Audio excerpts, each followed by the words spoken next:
Quand je serai grand, je serai fleuriste. Je ferai plein de bouquets de fleurs. Des très gros, des tout petits, des bouquets tout blancs ou tout roses. Et je vendrai des arbres aussi. Des arbres fruitiers. Parce que c'est bon les fruits. Ou alors je serai marchand et je vendrai les fruits. Des pommes, des poires, des abricots. Et je vendrai mes bouquets avec. Bien rangés, du plus petit au plus grand. Tu veux installer tes bouquets par ordre croissant?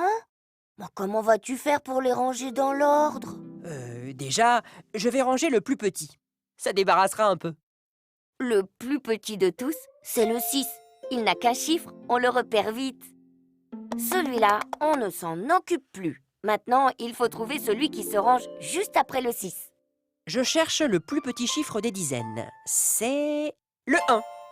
On peut ranger le bouquet de 15 fleurs. Comme ça, il n'y a plus qu'à comparer les bouquets qui restent. Quel est le plus petit maintenant? Ces deux-là ont le même chiffre des dizaines. Alors, on regarde le chiffre des unités. Entre 8 et 3, le plus petit, c'est le 3. Le bouquet suivant a 23 fleurs. 23, c'est plus petit que 28. On peut ranger ces deux-là par ordre croissant. Il ne reste plus que le 35. Et voilà, je n'ai plus qu'à vendre mes bouquets maintenant. Plus ils seront gros, plus ils seront chers. On fait pareil pour les fruits? Comme ça, tu pourras faire tes prix. Pour les fruits, on va ranger dans l'autre sens. Du plus grand au plus petit. D'accord, par ordre décroissant maintenant.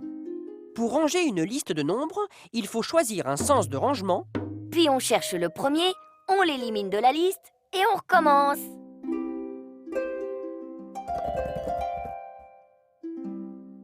Oh là là! Et si je vends des petits pois, je vais être obligé de les compter un à un? Si tu comptes les fruits pour faire tes prix, il vaut mieux vendre des pastèques.